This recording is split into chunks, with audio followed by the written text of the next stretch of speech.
Welcome back to Radicle Narrative. I am your host, Mylan Tatusis. I'm really excited to bring you today's episode because I am sitting down with Nicola Classen. They are our apprentice and intern here at Radicle Narrative. And part of the apprenticeship and internship program that we developed is that they get to record their own episode with us, and we get to sit down with them and have an amazing conversation. And Nicola did not disappoint. They have amazing insights on education, on settler life out in rural Saskatchewan, in particular in Dundurn, Saskatchewan, which isn't really that rural, but honestly, they do lay down some really cool, unique perspective that I found interesting. And we also lay the groundwork for some future episodes around diet and fit culture. Nicola provides some amazing insights around nutrition and diet culture that are very important. I really enjoyed this podcast simply because it did provide me with some perspective on settler colonialism and ultimately even education in Saskatchewan, because the reality is we all need to work on making education a safer place for all our young people. I hope you enjoy this. Stay tuned and listen in.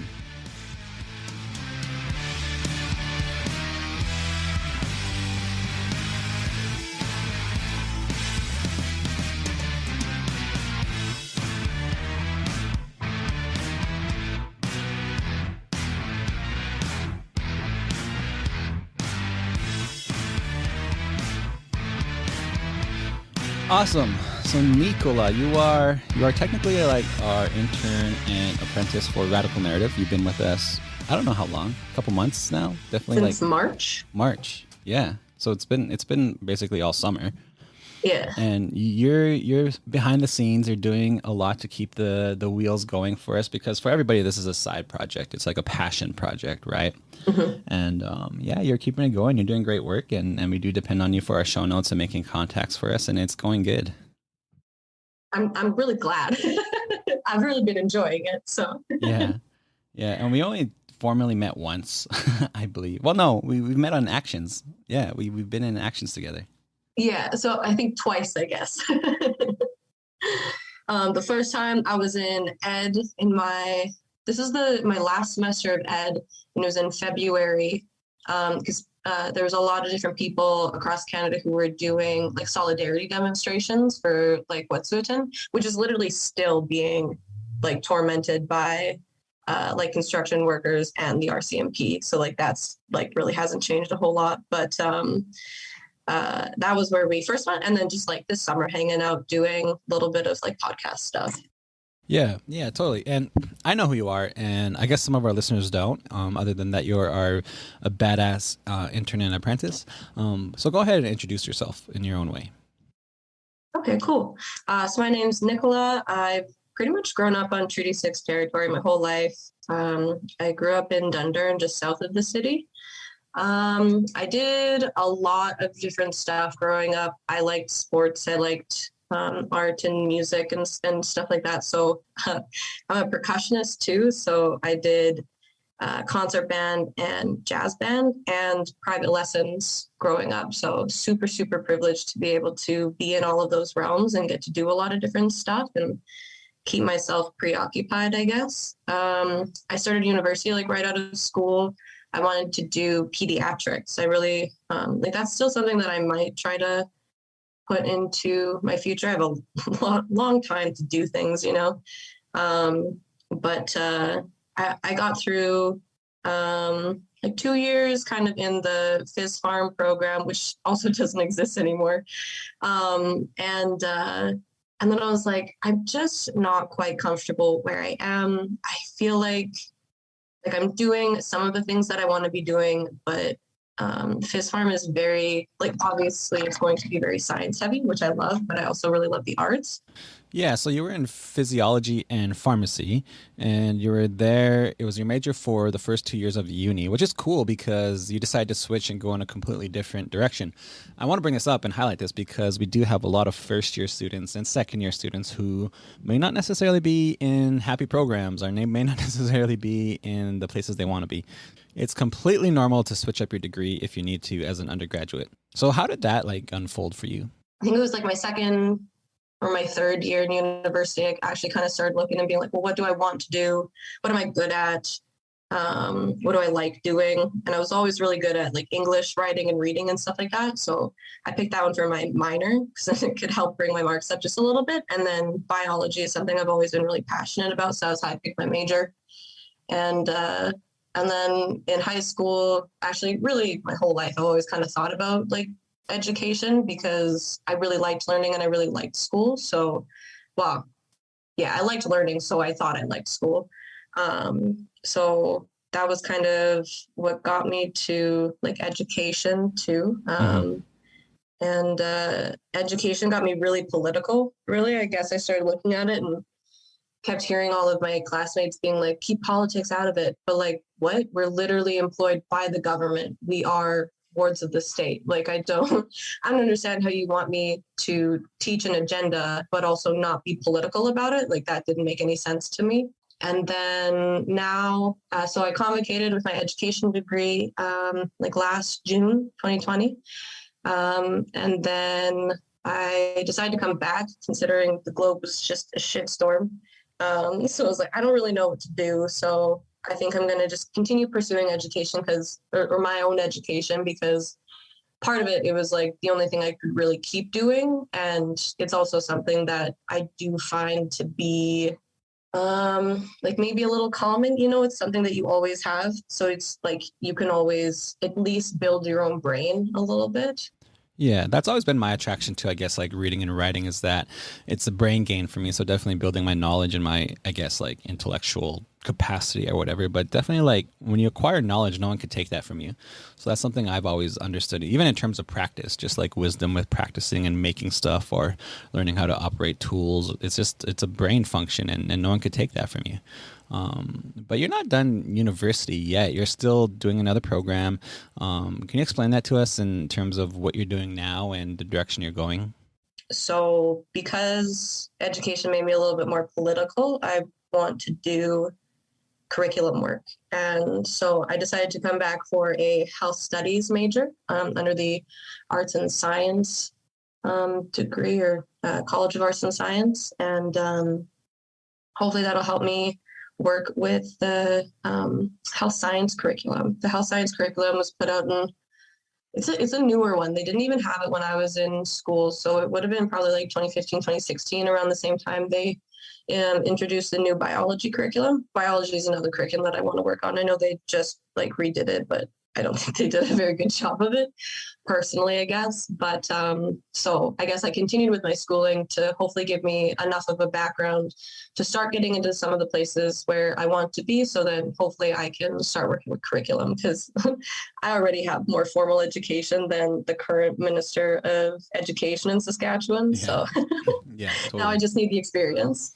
Yeah, totally. So yeah, there's two things you mentioned there. The first thing is, I guess I'll ask it as a question, is that you did grow up in rural Saskatchewan, technically rural Saskatchewan, even though Dundurn's like just right there outside of Saskatoon. But I want to position that in our conversation because technically Dundurn is a small settler town outside of Saskatoon. I do have another close friend who's from Dundurn, Laura's Mud, and she's been like supporting this podcast pretty extensively since we started. So there's something in the water at Dundurn because like I have two pretty close colleagues from there. Okay. There's something that's like making us kick ourselves and be like, hey, we're participating in a colonial state. Maybe we should do something about it. Ideally, yeah, Hopefully. ideally. So like there's two solid people I know coming from that area. But let's position context for our listeners who aren't familiar with like just Saskatchewan in terms of settler colonialism and rural Sask and urban life. Okay, so like my urban life in like Dundurn and kind of how that is related to just colonialism, I guess, in Canada. Yeah, just paint a picture for us on what it was like being from Dundurn, having access to the city, and just ultimately being from Saskatchewan. So for me, I guess the city kind of acted like a bit of a reprieve from the small town life, because so there's two sides of small town life. One side is half the time you just get to be outside shoeless and you love it. You love your life because you're just in the sun and you're in the grass and you're chilling with bugs and you're tadpole hunting or whatever, because that was a lot of my childhood. But then the other side is like really broken families that don't know how to fix themselves and don't understand why they're so broken, or even where to start in terms of like uncovering that, you know? Yeah. And I guess that's one of the things I wanted to highlight too, is that there is a lot of trauma in settler homes. There is a lot of abuse, and things aren't pretty on that side. Like, I feel like as an Indigenous person, we just observe and assume that farmers are well off and well to do and got their stuff together, or that settlers out in rural Sask are doing okay, like white picket fence analogy, right? Everything's good. Or bridal photos, like you always see rural bridal photos and everything looks so perfect and like a happy scene. But the reality is that it's not, right? And I feel like I wanted to center that too in some of our conversations in general on these podcasts, because settler colonialism also does damage to settlers, obviously, right? This also has contexts in regards to colonialism, obviously, but can you put that in terms of colonialism? Like how is colonialism playing out there, obviously, amongst this trauma? Just in terms of like you can't really ask a white person to be like, oh yes, like to say that they are racist when they don't even understand that like they're operating in a colonial society. Mm-hmm. So it's like there's like towns full of people who don't have access to or refuse to gain access to resources that will challenge them and make them uncomfortable, partially because they're like already so uncomfortable from like long-term colonialism, but we love it so much because it's capitalism. It gives us what we want. So for us to be like, oh no, like whatever brand is really shitty to like this country, or its ethics are really poor or whatever, like poor people in, because a lot of people in small towns are not necessarily financially stable. But it's like trying to fight for the basic things while also being somebody who is not marginalized directly by society, who actually benefits from those, like from the people who are being taken advantage of, but then not being close enough to it to actually see it. I don't really know if that made enough sense. Yeah, it makes sense in that like you're highlighting the reality that settler colonialism in rural Saskatchewan is aware, but at the same time, they're not really in a position to want to correct or want to remedy the problems. But for the most part, they do know what the problems are, but they're also not in a space to remedy it. And it's also funny how, well, I shouldn't say it's funny. It's enlightening to me how you're explaining a lot of settler rural Saskatchewan also necessarily not being the rich folks.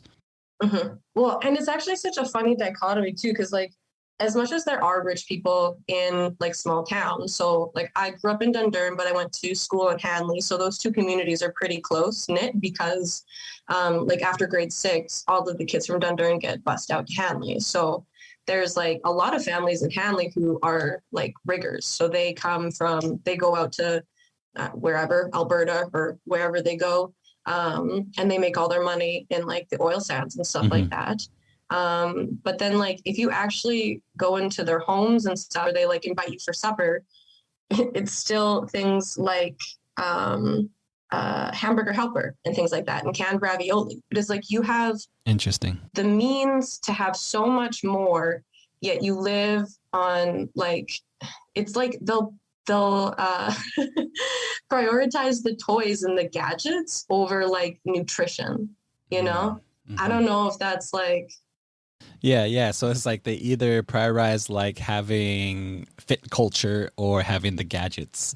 That's interesting observation. And it's interesting to hear that how like their food isn't necessarily like the freshest still. I mean, yeah, we'll talk about diet later, but yeah. I connect it back to like capitalism, I guess, because everything has to come from like Campbell's or something, brand name foods, really. Yeah. But as much as they are rich and or there are rich people, they still live pretty close to how everybody else around there lives, because they don't necessarily know how to do it any different. Yeah, if that kind of makes sense. But like, yeah, there's a lot of kids I went to school with who like their families were well off, but there was just as many kids who like didn't have lunch half the time. Yeah. And like you don't necessarily know like what those families are, like where those families are, what they're dealing with. And like when you think about it too, you also know that they're still stoking like racial stereotypes and stuff like that, because we also look for the easiest thing to blame our issues on, right? So like, I don't know, there's there's a lot of stuff with it. Yeah. And I'm definitely not here to like make excuses for any of these people. It's just like finding the discomfort, but like letting it like almost motivate you instead of like pushing you back into like where you were previously and trying to find that comfort again. It's like crawling out of that box. Yeah. And looking for something a little different that will enlighten you and hopefully change things for other people. But you got to have that drive and the willingness to want to make things better for other people and not just be like stuck on that libertarian bullshit of like, I want liberty, but just for myself, you know? Yeah. Yeah, that's interesting. I really like how you highlighted this, because that is what I do pick up on from a lot of my settler students who do disclose the reality of their life out in rural Sask, is that, I mean, for Indigenous people, we have this perception that majority of settlers are well off and, you know, they're making big bucks farming or are participating in industry. But then when you lift back the veil, there's a lot of like social issues there. There's a lot of economic issues. Obviously, they're not as well off as we think. A lot of people are in debt and they're struggling. And it's just like, for me, that's interesting because it's like, I know some students want to hold the mirror up to those dynamics out there, and some of them are. Like, I know you are. Like, I feel like you just explaining this really does provide some insight and enlightenment to people who want to look at these things a bit more critically and sort of just be like, no, you know, we're not, Indigenous people aren't necessarily, we're your scapegoats for some of the issues that exist out there, so to speak. Like, they're blaming us.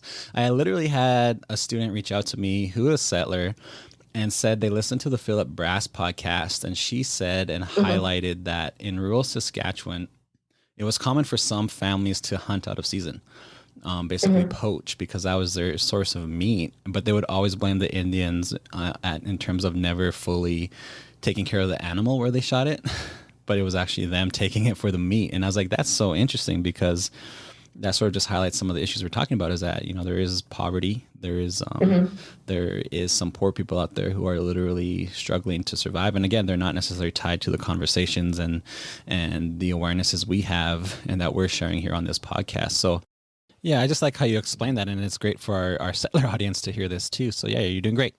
Thanks. I guess I get like halfway through an explanation. I'm like, I just hope this makes sense.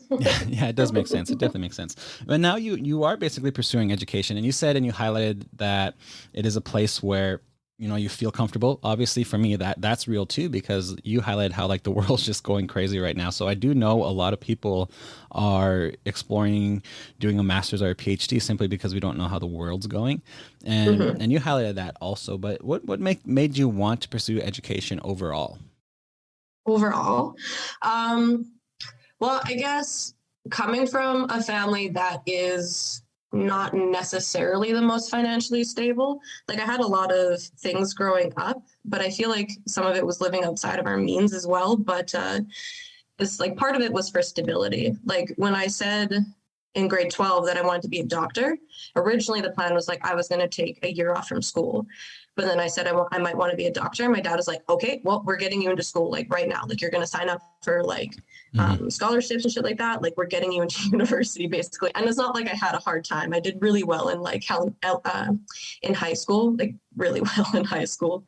But basically my dad was like, nope, you're going to school then. If you want to be a doctor, like we're getting you into this like right now. It's going to be 10 years kind of thing. And then it just kind of realized, or I came to realize that wasn't necessarily for me like right now. And I guess in terms of like actually deciding to go with that, I think part of it was like just remembering how much I like dealing with youth and being with youth and like learning with them and helping them discover things. Because I've done quite a bit of volunteering growing up. In high school, I helped with can skate and stuff like that. My mom taught skating in Dundurn, so I helped with the tot skate and a little bit of like some of the other programs, but mostly the tot skate, so just helping the little kids learn how to skate. And that was always really fun.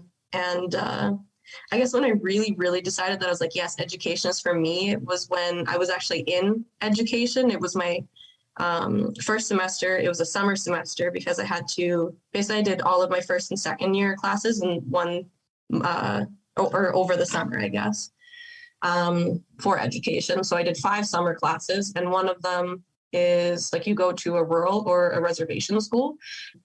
And I was with, I think it was the grade 8s was the class that I like decided I wanted to follow around the most, because they just kind of let us pick where we wanted to go, which was cool. But I just watched these kids be like ostracized and belittled by their own teachers. And I was just like, what is going on here? Like, I remember the same shit happening to me, but then just to watch it like still happening, it was like watching these students just be like made to feel like crap by their own teachers that are like paid to be there just with them and like help them learn and help them discover. And I was just like, what is going on? And then like at that point, I was like, okay, like obviously this is somewhere I need to be because not enough people are calling out this behavior. Yeah, and you ultimately did call out this behavior and let them know that you weren't fond of it. But what happened once you started to do that? My partner teacher, one of the things he recommended was that I learned how to control my facial expressions a little bit more. And I think he just was over like the surprise and probably the disgust on my face every time he would say something like racist or perverse. And I'm just like, but you also have my future in your hands. So I guess it was like deciding that like things really need to change in education and they're not necessarily getting better, even though the Ministry of Education likes to say it is. Yeah. I'm not saying it's like as bad as it was in like the 70s and the 90s and stuff, but I feel like the way that we are changing our curriculum doesn't necessarily make sense to what students need. And I guess that was kind of one of the main factors of being like of deciding to go into education was just really, really, really wanting to be one of those voices that was just like, actually, like it's time for this to not be okay anymore. Like it's time for this behavior to change. It's time for teachers to actually like stop treating students like second class citizens, and start seeing them as like equals and stuff like that. So I think that was actually really the reason I wanted to get into education. I'm just tired of seeing kids like shit on by their students or by their teachers. Yeah. Yeah, I agree entirely, especially me working in education and working with young Indigenous students, is that a lot of teachers just have this like hierarchy. Like there's power and control dynamic. They're paternalistic and really condescending. Like even for me, I remember teachers being really condescending to me growing up, and in particular some settler teachers, which for now, like for me today, would be like, yeah, this dude was racist when I look at it in hindsight. So yeah, it's cool that that's your mission and that you want to address that. And then you're also like, for our listeners who aren't familiar, you were doing an internship where you had to basically work with a teacher, and that teacher did your evaluations that determined whether or not you were going to finish, right? Yeah. So in education, it is probably the worst part of education. 4-year internship, it is 16 weeks, so about 4 months in a school. You are assigned a partner teacher. You can choose like which division you want. You can choose whether you just want to be put in for the public school or the Catholic school or both. I said both because at the time I was like, it's not going to be that bad.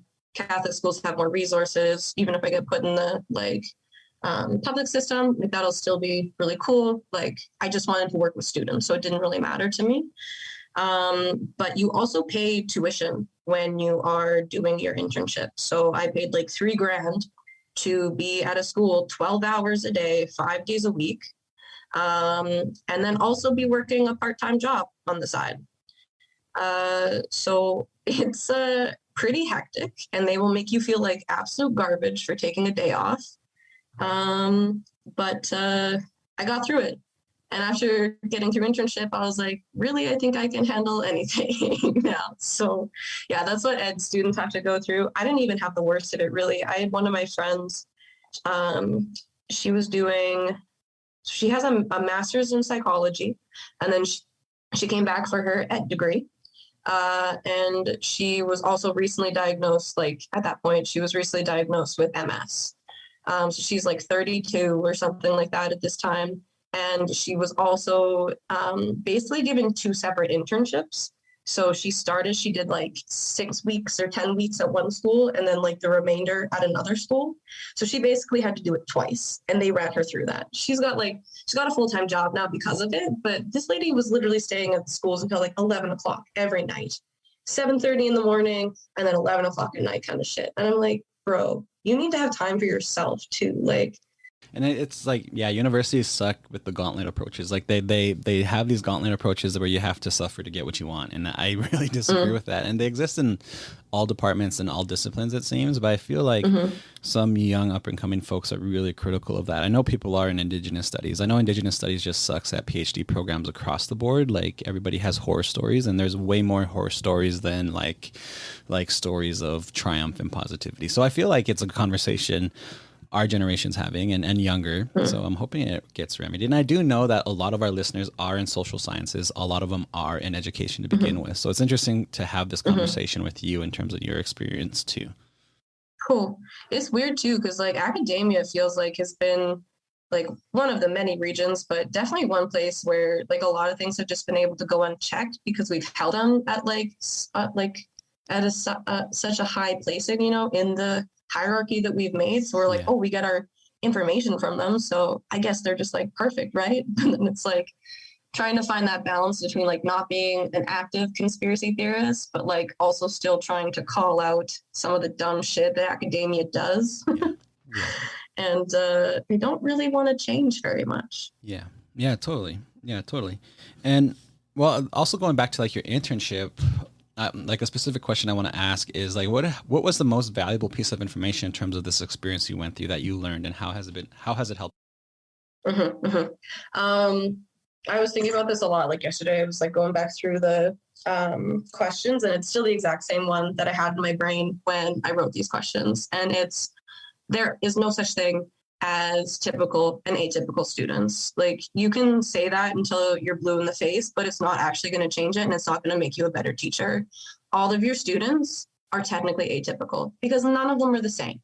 Everybody needs something like a little bit different. Nobody is going to like understand it the first and the only way that you explain something, and trying to label what an atypical versus what a typical student needs doesn't make any sense.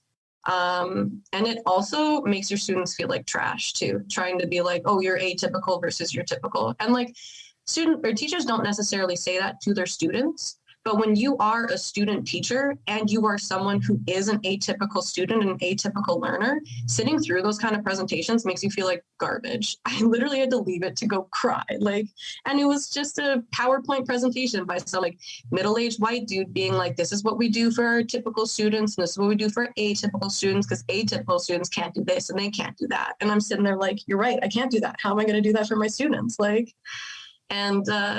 It like really got to me for a while. And then I just had to like snap myself out of it and be like, yeah, you're atypical, but you're also trying to force yourself into the labels that academia is just trying to force you to put yourself into, so you limit yourself. And so it's just, don't ever let the labels that academia gives you, let you limit yourself or let you limit your students, because they're way smarter than you're ever going to give them credit for, and way smarter than academia is ever going to give them credit for. Your students are going to have anxiety, and they're going to have ADHD, and they're going to have depression. That's just what people are. That's who humans are at this point. And I feel like making sure it is a class where your students just feel safe to learn is way more important than trying to label the ones as like typical and atypical.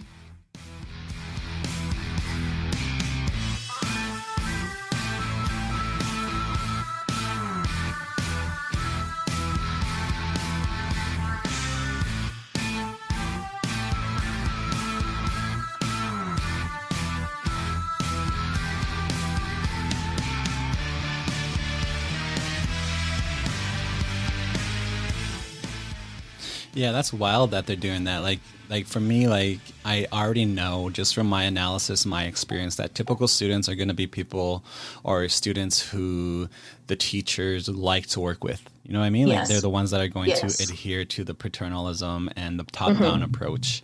Because for me, like technically, I would have been atypical. Like I remember going to the settler school and being evaluated for my reading and writing. And I always share this story when I do keynotes or I'm asked to speak. But I remember being scolded because I was holding a pencil wrong, and that Mm-hmm. like me holding this pencil wrong was going to determine what English class I was going to, or if I needed to go to reading Mm-hmm. and writing help. And it did. And I remember having to Mm-hmm. go to those little classes and them trying to get me to hold a pencil right. But I Mm-hmm. still hold my pencil that way. Like I still write that way. I never Yeah. changed it, you know? Like, And does it really matter that much? yeah. And then for that, like that whole narrative, when I remember it, that was determining, you know, me being a problem student was simply because I wasn't doing something that the teacher wanted me to do correctly. Yeah. So, Yeah. and it just sounds like that paradigm and that whole approach still exists in education across the board. Mm-hmm. Mm-hmm. And it's like, even looking back on my own experience and then like my brother's experiences too. So like I have two younger siblings, and the youngest one had an incredibly difficult time in school, and like he's subsequently dropped out. And like some of the things I think about is like in kindergarten when he was literally abused by teachers. Like a 5-year-old doesn't want to come in for recess, and what you do is grab him by the ankles and the wrists and drag him inside. Like, what the hell? Like he literally had bruises after that, and he was 5. And so like you look at what these teachers are allowed to do to the students, and like the little understanding that they have of just like human interaction and like pedagogy, it's just like it's baffling that as many of us make it out of the system as we do. And it's also baffling that there aren't more of us who just feel absolutely defeated by the system. Like it's just so weird because like my youngest brother is on the autism scale, but then the more that I look at myself and the more that I like look at how I've internalized and processed things, and the way that those things have affected me, like I just I identify more and more, I guess, with some of the things that like Western society deems as like taboo or like a disability or things like that, you know, just realizing that it's a lot of these things like autism and stuff like that. It's not really what Western society wants you to think it is. There's a lot more variation in that. And like that's just kind of like coming back to the atypical and typical students. It's just, there's so much diversity and so much variance among humans because there should be. From a biological perspective, like variation is what gives you like power and adaptation in any environment. But like white supremacy in education has just like beat out any sort of creativity or any like last space for like personal expression, that everybody just feels so like exhausted and worn out from even trying to participate in academia sometimes. And like, yeah, I don't even remember what the original question was at this point. Now I'm just like a little worked up about thinking about my little brother and his experience in school. But like that's like those are the kids where it's like it needs to change for them, because he could have had a completely different experience in education if he wouldn't have had like principals and teachers who just like decided he was a problem student and he was the one who needed to change, you know? Yeah. Yeah. And I agree with everything you're saying here, that there's a lot of adult supremacy. My brother Colby does a lot of work around that, unpacking that and how it looks in families and in schools and organizations. And I do know education systems, like Indigenous education systems, we need to do a lot more work to basically stop uplifting hierarchies and adult supremacy and even white supremacy, because I feel like a lot of us, I feel like a lot of our teachers and people who try to create our own systems acculturated a lot of white supremacy and adult supremacy, and ultimately, you know, are basically believing racists. In education, we have this whole class that's like anti-racist, like pedagogy, and like let's look at all these different systems in the world and in our society that are taught to us by our government and things like that. So like hegemonic devices and things like that, and white supremacy and all this stuff that we learned about that's like heavily influencing and affecting a lot of things in our society. And then they're just like, okay, now go to your internship, get out of here, you little rascal, like go change the world. And then you get there and they just hate you. They're like, no, that's not how it works here. I know what what the university is trying to do, but that doesn't work here, kind of thing. Or like just trying to talk to science teachers about like bringing Indigenous resources into the classroom, like just tiny things, like even like I know land acknowledgements are pretty null at this point, but it's like being in a science classroom where it's just like covered in specimens, and like there's stuffed geese and there's stuffed like deer and elk and stuff like that, and all of these specimens that we use for like our education, but then just absolutely no recognition for like the being that it was and the place in the ecosystem that it took up, and like the importance of that organism in its habitat and in its ecosystem. Like we barely talk about that shit. And then just to be like hit with, no, like there's no room for Indigenous pedagogy in science classrooms. I'm just like, that's baloney and you know it. Like you're just trying to be confrontational, if anything, and shut me down, but you also just don't want to enter the 21st century. Like you don't want to recognize the ills of the past, like the dumb stuff we've taught people. And like realistically, education is part of, like it's one of the brainwashing tools, like not to jump off on like conspiracy or whatever, but really like there are certain ways that certain people want us to think. And then when you're just put into an environment where these people have just decided that it is like the system is a part of them, like they're never going to be open to you like criticizing or trying to change it, because then it feels like they feel like you are criticizing them and trying to change them. Mm-hmm. Yeah. That's cool that you're saying that on this podcast, because I hope a lot of people get a lot out of what you're saying right now. I just hope I can still get a job after this. That's a really good conversation to have in general, because when we do this work, like I know people out there who don't want to work with me, and for me that's a compliment, right? Because I literally had people say, Mylan, I'm told not to work with you, and I'm like, oh, that's awesome, because that tells me who you're ultimately working for, or who's ultimately telling you what to do, and it kind of highlights the dynamic. But that's a very real concern too, and I do know colleagues who had to go to Alberta or Manitoba and ultimately even to like the East and West Coast, because they were addressing a lot of the social, political, economic issues we face here on the prairie. Mm-hmm. Yeah. Or it's like, you kind of know Dr. Alex Wilson, and I was like super privileged to be able to take her class my last semester of my ed degree, Queer in a Classroom. And we had two teachers come in and talk to us. And one of the teachers was telling us about how like she basically was on a panel, spoke out against the way that the Colton Bougie case like played out. And basically from there, she was pushed out of the system. And she was in the public school system too. They're basically just like, no, you don't get to like be out loud about this kind of opinion, probably because they just considered it controversial. And then they just kind of like decided that she wasn't a fit for the school division, basically. And it's like as much as there are certain ideologies that I don't think should be in the schools, like, maybe kids shouldn't be encouraged to love fascists or anything.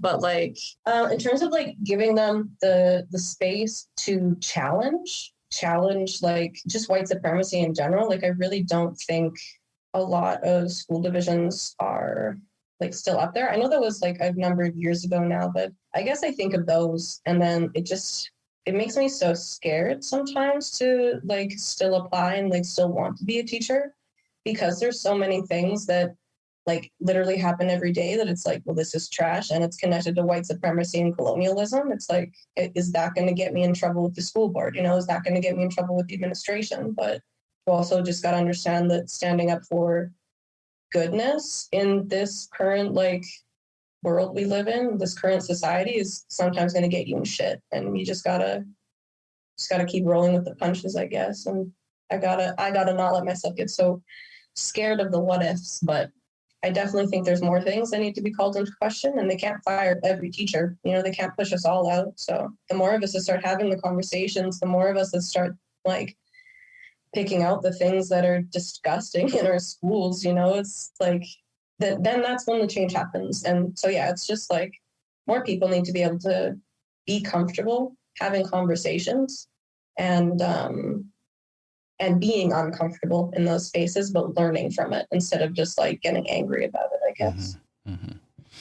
Yeah. Yeah, and I guess I could ask you the question too. What are the ways then that settlers, specifically white settlers, can disrupt settler discourse in these school divisions or in the classroom in the schools they're working in? Mm-hmm, mm-hmm. Um, One of them is just like start challenging yourself and your own opinions. So like personally, like a spot where I found like a little bit of uncomfortability or whatever. A thing that I was uncomfortable around was talked about reparations a while ago. And I started following Erica Hart, who is a sex educator, a breast cancer survivor, and like a Black queer. And they're like really cool, pretty outspoken, and like pretty radicalized, but really just honest about their own experiences living in like a white dominant society and some of the dumb shit that white people pull on them. But then she also talks about reparations and things like that, and the tangible things that you can do that like aren't directly like connected to you just giving somebody money, you know, because white people will get like uppity about reparations because then we're like, oh, well, who's going to pay it? Is it just me that's paying it or whatever? But it's also like reparations can also be considered like societal dues, I suppose. Like it's not necessarily me who gets to claim exactly what they are, but just being able to listen and shut the F up sometimes and actually not be waiting for your turn to speak. And just listening to what people who aren't you and what don't look like you have to say. Like that's like one thing that like really helped me just learn how to correct some of the behavior that we've just been led to believe is just fine for so long, you know? There's lots of people you can follow. Like, yeah, Erica Hart is like really cool. Elizabeth Rachel Cargill is really cool. She like, these are two people who are like educators. But like, you know, if I'm somebody who's taking resources from them, I'm also somebody who should be like putting a little bit of money back in. So whether you send them directly money or, you know, there's people in your life who you want to help out or whatnot, like that's one way to do a little bit of tiny reparations. I like doing that sometimes. In your classroom, challenge every white narrative, like please, especially in your science classrooms. Like, why are Watson and Crick the ones who get to have all the glory for the DNA double helix when they literally stole it all from Rosalind Franklin, you know? Why do we get to, like, why is it only white male scientists that we learn from, you know? Like, why don't we ever learn that psychology started from phrenology, which was really just like, do you know what phrenology is? I think I know what it is, but you're going to have to definitely define it right now. Okay. So phrenology was basically just like the study of the lumps and bumps of the cranium, basically. If you've ever watched Django Unchained, that like whole bit that Monsieur Candy has on like the bumps and the submissive and the dominant and all these, like all that dumb shit, that is directly from phrenology. So I think Francis Gall was the guy's name who like originally started it. Basically, he told rich people that he could tell them their like prominent traits based on like the curvatures of their skull, literally. So he would just feel your head up and be like, oh, this protuberance means that you are brave or whatever the shit. But then obviously, since he was a white dude, like it was really just used to fuel racial stereotypes and a lot of like medical misinformation, if anything. Phrenology was not necessarily respected for a whole lot of time, but just as like anything else, when it goes out of style, there's a lot of people who still like cling around to it, or maybe they just don't get the memo that like it's no longer good science or whatever. But phrenology became psychology. It is kind of like the original, he was basically like the first person to kind of start thinking about, or not necessarily start thinking about, but put into practice some of the some of the new thoughts on at that time, some of the new thoughts on what the brain did and the skull and stuff like that. But it was nasty, and it was really just like racist and sexist and stuff like that.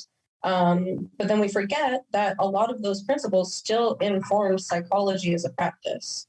So when we look at psychology, there's actually still quite a few like statistics and things like that that you can look at that don't paint the full picture. They just paint enough of the picture that we can kind of see like trauma or abuse or like whatever, but never the full story. And I guess for science, because I'm a science major, I feel like those places are kind of the most important to start questioning things like white supremacy and like the things that we're told to do via hegemonic devices or whatever, and who we're told to be as well.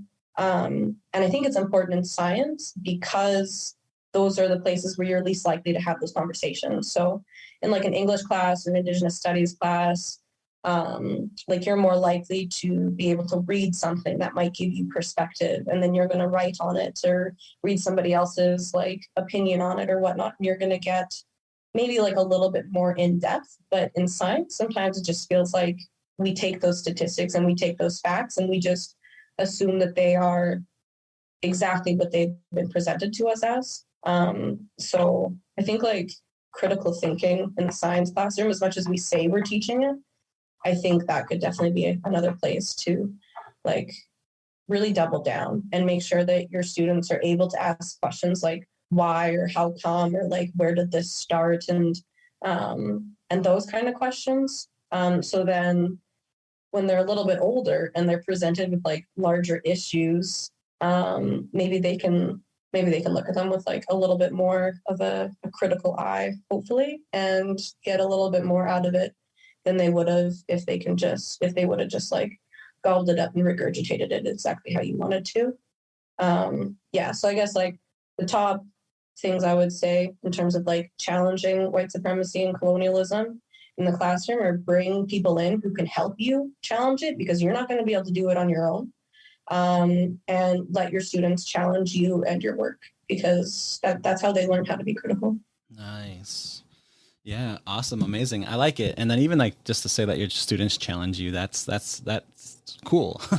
Like it makes a lot of sense, right? Because that's so hard for I feel like teachers and educators to do, even in academia, academia. Yeah. And it's wild, but yeah, that's some awesome, solid advice. And I do know that you like to concentrate on health science curriculum, like that's what you like to do. What made you want to work with the Health Science 20 curriculum in particular? And what changes would you make to the Health Science 20 curriculum in Saskatchewan today? Super cool, super fair. I liked working with the health study or the health science curriculum because, well, one, it was my favorite class to teach. I got to teach 2 different sections of it in my internship. And also, like, one of the reasons I'm so able to like critique these things is because I haven't been in it for so long. So like, you know, I'm not dedicated, or I haven't been dedicated to teaching for 10 years, and I don't have all of these things set up that I think are perfect or anything that it would be awful to tear down. So it makes it easier for me to critique them. Sorry, I just wanted to say that. But the health science curriculum, I just think it's a really cool curriculum that can be expanded on and have a lot more done with it, because as it was, I don't think they've released any like updates to the health science 20 curriculum yet, but they like you have quite a bit of it that you can work with as a teacher. Like you can change it a little bit more to what you want. So you got to cover I think it's like 5 to 10 body systems. Like there's a certain number of body systems that you have to cover, but whichever one, but you get to choose which ones you want to teach. But then they also have one, there's like a unit on nutrition as well. And the unit on nutrition talks about things like eating disorders. And I think that just needs to have like a bit more work done on it to be able to make sure that teachers are doing it tactfully. Because I don't think we realize how many students have either disordered eating or an eating disorder. Because I have so many friends who have struggled with like either eating disorders or disordered eating. I've struggled with some pretty disordered eating at times too. I may not have realized it at the time, but it was like looking back, I was like, oh man, I'm like abusing my body, you know? And I feel like if I feel like that is a very important conversation to have in the classroom. But if we're going to do it, we need to do it in a manner that's going to keep students safe as well. I know that's kind of vague, but in terms of like triggering kids, in all honesty, you know, like there's a lot of kids who like would be messing around with intermittent fasting, which is okay. Like I intermittent fasting, my partner does intermittent fasting as well, but we're older and we have a little bit more experience in terms of like how to feed ourselves, but also in terms of like correcting those little thoughts that tell you you have to earn to eat, or that you have to do something before you eat, or, you know, that's just one hunger pain, I have to wait until like whatever kind of thing. Or that underlying, like I've definitely struggled with that underlying thought of like, oh, but like if I eat more, then I'm not going to get skinny kind of thing. And I've never been a skinny person and I will never be a skinny person. But when we talk about these like white suprematic, like hegemonic, like thought devices that we've all just kind of had implanted in our head, everybody is so fat phobic and everybody just like wants to be skinny and wants to shit on fat people. And it's like, you don't have to be skinny and you don't have to hate fat people. You like neither of those things have to be a truth for you to be good, you know? And so I just really want there to be like healthy dialogue in classrooms around eating and around nutrition. And I want students to like, I think it'd be really cool to kind of like mix in the nutrition section with like the home ec class a little bit too. I don't like how the classes in like high school, how everything is so separated. It doesn't make sense to me. It doesn't really make sense to me in university either. But I feel like students would get so much more out of high school if we could just like blend some of those classes a little bit. But like just teach them how to make cheap, healthy meals, you know, like here's some beans, here's some rice, here's some like corn or whatever.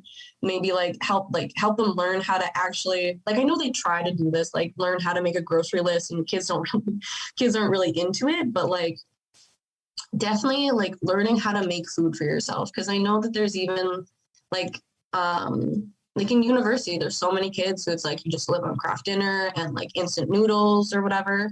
Part of that is like financially, and I understand that. But there's also pretty cheap ways to feed yourself in a little bit healthier of a manner too. And just having kids kind of understand that what you put in your body fuels what you do. And it has a great effect on what you like are able to do sometimes. So yeah, I think I like the health studies curriculum. I like it for the most part of the health sciences curriculum. Sorry. I like it for the most part. I just feel like there's some fine tuning that we could really do that would make it maybe a little easier for teachers to know how to handle some of these concepts when they're touchy subjects that can make students feel, you know, certain ways. And then I feel like it would be really cool just to make resources for those kind of things, because in Saskatchewan, our curriculums, I find them a little vague, but it's because we have, I can't remember what they're called right now.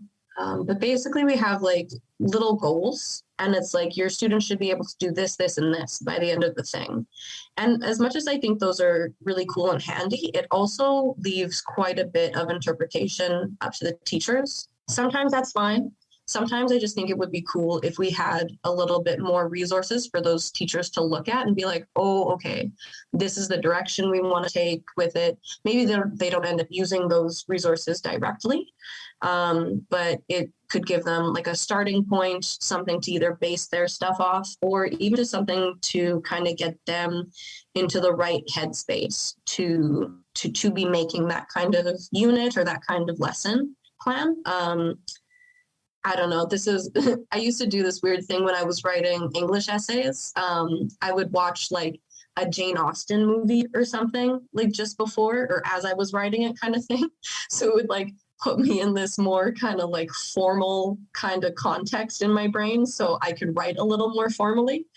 So kind of like that, but more so for like classroom resources. So the just so the teachers really know, yeah, just like the fundamentals, like where they're starting from. And it's not that, and I'm not trying to like undermine anybody's ability to teach or know their subject matter, but sometimes a lot of us end up in areas where we're not actually trained to teach. And also some of us have just been teaching for so long that maybe we just need a little bit of a reboot to understand some of, I don't know, some of the nuanced languages that like the nuanced language that people still use, and maybe being able to critique that a little bit, I guess. But yeah, so health studies curriculum is pretty cool. I would just like, I want to teach all the body systems, so that would be really cool. And then yeah, just working a little bit more with like the nutrition and specifically making the eating disorder unit, that's more of like a couple lessons in the nutrition unit, but just making sure that that is tactful and it's never making students like feel bad about things that they might be suffering through and from. That's cool. It all makes sense. Like I could see definitely where you're going with that and why you're choosing to do that. Because even like in the era of social media and the era of Instagram, there's a lot of people out there who live a certain lifestyle that where they may not critically think of it as literally being like a certain eating disorder or influenced by society in very toxic ways. And I feel that's even being passed on to the fit culture in Indigenous community. Yes. And it's not realistic, and it's not taking into account the full history of even fit culture. Like we're getting a guy on the podcast based out of New York. I got him. I connected with him because of Southpaw on listening to the Southpaw podcast, Okay, yeah. but his name's Antonio Villadares, and he talks about how a lot of the fit culture and wellness culture is basically based off eugenics and has a lot of like fastest origins. And we're going to do an episode. We're going to plan an episode to get him on to have a discussion about that. Like literally even like Kellogg's cereals, like the perfect example, right? How That's Kellogg's, so cool. yeah, how Kellogg's was like basically designed by an evangelical to offer prime godly nutrition to somebody to limit their like obesity and sinful thoughts. And weren't cornflakes like literally like made to stop people from masturbating? That was it. Yeah. Literally so that young people wouldn't masturbate and have sexual tendencies. And it's just a common breakfast cereal, right? And so like all this stuff has like really problematic origins, which echoes to what you were saying, right? Is how we have to deconstruct and have more critical conversations about this stuff. But Health Sciences 20 makes a lot of sense. Like I'm super excited and stoked for you to work on that and do that work. Yeah. The biology curriculum has like a lot to do too. Like I feel like they beefed it out way too much. Like they want these grade 12 students learning stuff I didn't learn until university. And it's not necessarily like, I don't deem it necessary for like knowledge you need to know in high school. Obviously I'm not the be all end all, but to be a voice on those panels would be really cool. And and just being able to critique some of the things that we've been given. Like one of the things just with the Kellogg's company bit, when I was in Dr. Wilson's class, showed us a picture of like a school crosswalk sign. And she was like, okay, like, what do you see? What kind of assumptions are there? And we're like, oh, like the crosswalk sign, like one has a skirt and one has pants. So like, there's those kind of like, now we have those gender influences or whatnot. But then I was also like, well, what about like breakfast cereals and breakfast foods and stuff like that? Like, I think there was like a sign that I think there was just straight up like a Kellogg sign or something like eat breakfast or something like that. And I just brought up like grain and cereal lobbying and how like a lot of what we see in terms of like television advertisements for breakfast foods, it's typically just cereal. It's a big bowl of cereal and maybe it'll have like half a grapefruit beside it or something like that. But so we live in Saskatchewan, so there's like a big push for grains because a lot of our a lot of farmers are here. A lot of our land is used for things like wheat and flax and stuff, and a little bit for lentils too, which is cool. But because of that, like we're so heavy on grains. Like personally, if I eat a bowl of cereal in the morning, I feel like crap. Like I can't have a bunch of bread in the morning. Yeah, same. But just thinking about that and like why we eat, when we eat, like what we eat, and how often we're supposed to eat, how much we're supposed to eat. And like people in Saskatchewan love just to eat a crap ton of meat and just like a bunch of carbs and maybe a little bit of fruit, but never vegetables because vegetables are nasty. And it's just like, just learn how to cook them better. Yeah, that's true. It's funny how we're having a food conversation because it seems like we always have food conversations on this podcast, but we never really started out to be like a food podcast. It's just like everyone connects to foods. It's like sort of like the cursor, like the bottom line conversation we have with everybody. It's like just one step up from, so how's the weather? Yeah, exactly. It's funny though, because like I remember as a kid, nurses coming in and teaching the Canadian food pyramid, and I'm lactose intolerant. Like I can't do cheese. Same. Like I can only do like a little bit before it becomes a problem. And I remember just sitting there as a kid and looking at like cheese on this pyramid and being like, oh shit, I'm gonna die. Like I'm gonna starve to death because I can't eat cheese.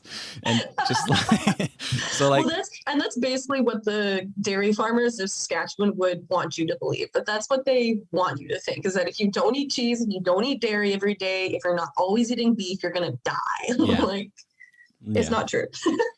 Yeah, true. Yeah, and it's so funny because cereal and milk, right? And then like cereal was, I mean, it was a breakfast thing we did growing up, but it wasn't necessarily like the go-to. It was basically just because there was 4 kids in the house and everyone had to eat before they went to school. So it wasn't like it wasn't like us making the best nutritional choice. And then I even have I have a story of a friend who I met in Italy, and they came to North America to do like an exchange program, and that was the first time they encountered like North American breakfast. And it was like, whoa, this is a big, huge breakfast with like meat and pancakes and hash browns. They loved it, but that wasn't really a thing for them growing up in Italy. Like breakfast was like a big thing. It's like so much like such a North American capitalist construct, right? That you need to have this specific meal. Whereas people in other parts of the world, they just eat leftovers or get going and start the day and then eat lunch.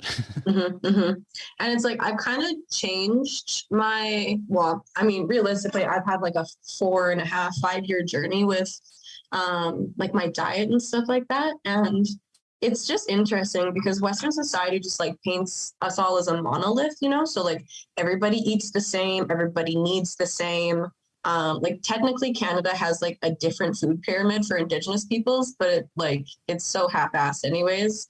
But it's like not actually inclusive. And because it's separated, like it still kind of provides this picture of like everybody's the same, everybody's a monolith.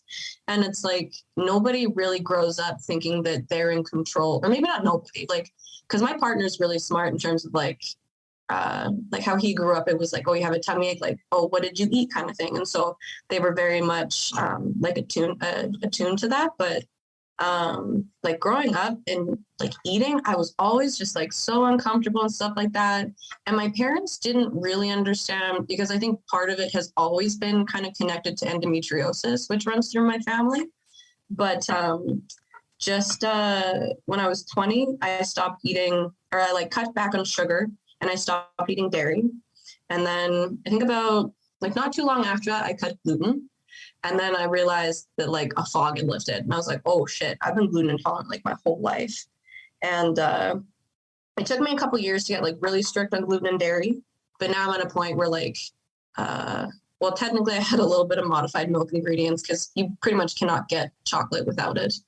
But I have also now gone back to being vegan because I was finding meat products were hurting me, but more so like really flaring up my endometriosis, I think, like just really making like menstrual times way more painful and stuff like that, and just like making me feel really gross. And so I was like, I'd cut it like last year. I was about 8 months vegan because one of my friends with Crohn's, she was going vegan too. So me, her, and another like of our best friends all went vegan kind of in solidarity. And then I'd kind of just gone back to eating meat a little bit. And then I got new roommates, and then we were kind of all cooking together. So I was like, oh man, it's fine. Like, I'll just go back to eating meat. And then last month I was basically just like, I can't do it anymore. And I just had like my final piece of meat. And then I've been actually Sunday was like a full month again vegan. And I'm like, oh man, like I might need to stick with this again. Like, yeah. and it's just funny that like I know a lot of people who have kind of like their own journeys with food and diet and stuff like that, just to make themselves feel healthy. And it's just interesting that, we have this idea that like everybody needs to eat the same and stuff like that. Cause I honestly get made fun of for, I'm gluten-free and dairy-free and vegan. It's like, oh man, like I basically can't eat anywhere besides my own home. Yeah. I remember when we had our meeting and then you're like, I could get what you want and I'll just bring my own food. And I was like, no, we'll order like salads or something. I know, I'm such a butt. Like, I make fun of myself too, because with my partner, like he can pretty much eat anything. So when we go out to eat, he's like, okay, where can you eat? And I'm just like, A&W, can I please just get a lettuce wrap Beyond Meat burger? That's all I want. Yeah. I really enjoy this conversation because I do know diet, food, and fitness culture. It's a modern craze. Like I believe it's a modern craze because we didn't have that even traditionally because we were always just living our life. You know what I mean? But now it's becoming like a very specific market, and capitalism's feeling that market. Industry is feeling that market, and people are buying into it. And I feel like people feel less than because we're not buying into it, but everyone's having problems with food, obviously, in this era of capitalism, of food industry and food scarcity. Yeah, and food's important to humans culturally, so it's like we need to have more in-depth, thorough conversations about what's literally being fed to us on the table, but also what's being fed to us through the media. Yeah, and it's like, it's kind of interesting because like your gut and your brain are so connected. Like when I eat dairy, my mental health like crashes. Like my suicidal ideations just like ramp up. I'm like, I don't understand like even why this is happening. Like I got to take myself to the gym and just like beat it out of myself like that way kind of thing. But like we forget that, like, my partner is really not used to eating sugar. And this weekend we went to like a movie and got like a bunch of candy and shit. We're just eating candy and watching Halloween Kills and stuff. But the next morning he just felt like crap because he doesn't ever eat that, And we forget that students will come to school after eating like a big bowl of Frosted Flakes or Fruit Loops, or maybe they're just running on an empty stomach too and they're just hungry or whatever. Exactly. But either way, it's like not the ideal not really the ideal for learning. And then it's like, how are you supposed to learn with a tummy ache or, a headache or whatever? Because food can do that to you, Exactly. Yeah. I love this conversation, and we'll definitely plan the episodes around it too, and get some of our listeners thinking about these things too, because it's a really good conversation and an important conversation to have. Cool. Yeah, and I want to take it back to education. So you obviously went through your internship. You're still in education formally through university, but what is your advice to young interns, settler, Indigenous, people who have to go through like the process you went through for their internship? Stay true to yourself. Always find like little pieces of you that you can like fit into your lesson, or like I dressed like Miss Honey from Matilda pretty much every day. So much so that when I dressed up as her for Halloween, everybody was like, what's different? But like, so there's gotta be like, you gotta be able to put little pieces of joy into like your teaching and into your class work. Otherwise, like really what's the point? And also then it just feels like you're letting the system win, So like, I had a friend who she got a job in the Catholic system, like I think pretty close after graduation. And she was there for a year, did a whole bunch of work in the school, like she did all the work to get grants and stuff to bring in a whole bunch of books into this classroom. And they were like books that she curated, and like they told like true Canadian history, and they like brought perspective and stuff like that. And it wasn't just like the typical, George Orwell and like whatever you're going to find, whatever white like writers you're going to find in a typical English language arts classroom. She was like really doing the stuff. And then, and she loved it. She loved every second of it. And she like documented and stuff like that. But then they didn't renew her contract, And like, that's fine. She doesn't need to continue going there. But it like, you will do things for the school curricula or for the school district, for your school board or whatnot. And they may not really care as much as you want them to. So like, as long as you're doing that for yourself and for your students, and you're making sure that there's like a little bit of you that's like, spun into it. Like that's what's going to keep you sane if you need it. Yeah. Plus, like with the internship, all you got to do is get through it. Like it's 4 months of, pretty hard work and like a lot of mental fatigue, but it's only 4 months. And as long as you don't literally sell your soul, you'll be fine on the other side. I don't know. I don't want to paint it to be like the worst experience I've ever had, but it was really difficult. I had a partner teacher that didn't necessarily like me. I had my coordinator, my like ed facilitator was the hardest one out of like everyone in the like College of Ed, which is fine. I really liked her. Like she's still good and she still has so much value, but it was quite a bit of pressure, was quite a bit of hard work, obviously, just like anything is going to be. And it will be mentally draining. So like, as long as you have those things that help you remember like who you are and why you're there and bring you a little bit of peace, like that'll get you through. Awesome. Great. Awesome. Thanks for making time, even though you literally are the person who makes time for Radicle Narrative to exist. I love it. Yeah. Thank you for having me. Yeah, no problem. Any shout outs you want to give? Any shout outs you want to give to people who are listening? So many. All my friends, I love you guys so much. You do so much for me. Even when you think you're being bad friends by only taking care of yourself, like it's still so good that you're taking care of yourself and just being in my life.